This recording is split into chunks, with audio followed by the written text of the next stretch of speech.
Hola, sóc Homer.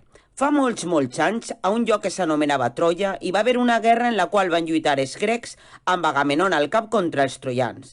Després d'una llarga i dura batalla, els grecs van vèncer gràcies al seu guerrer Aquil·les.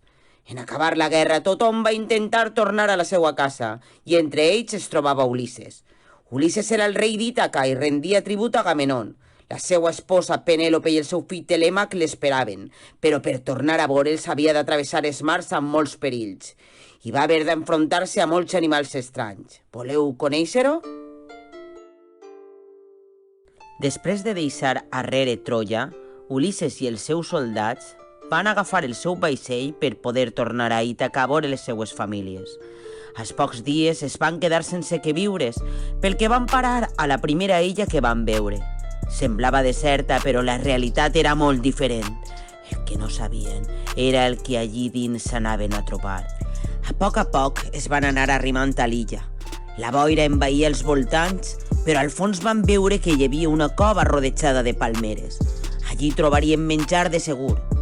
El primer en baixar fou Ulisses, però encara no havia posat un peu sobre la terra, un cíclop d'un sol ull va aparèixer enfront d'ell. Havien d'enfrontar-se cara a cara. Ulisses no podia creure el que tenia davant.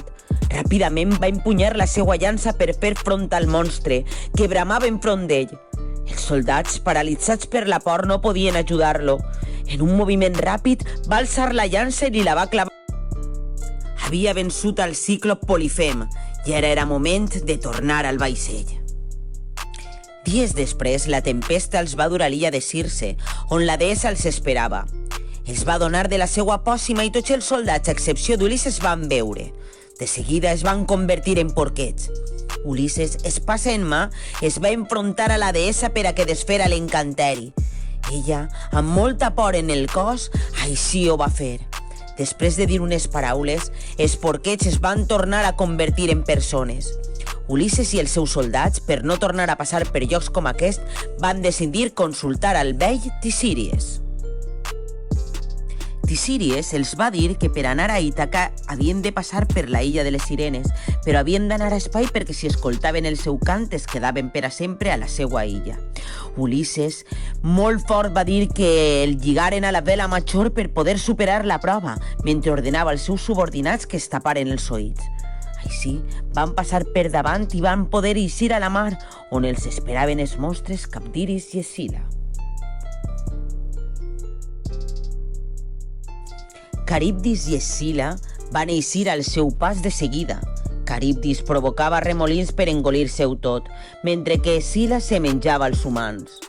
Ells van intentar lluitar, però els monstres foren molt més forts i acabaren per engolir-se a tots els soldats. Ulisses, com que era el més fort, va lograr continuar el seu camí per arribar el més prompte possible a la seva estimada Ítaca, on es trobaria la seva esposa esperant-lo. Allí es trobava Penèlope junt al seu gos, pensant en quina forma podia desfer-se dels pretendents que volien casar-se amb ella. En veure Ulisses no el va conèixer, però no va ser així en el seu gos, que ràpidament es va tirar damunt d'ell. Penèlope, en apropar-se, va veure que era el seu estimat i els dos es foneren en un abraç infinit.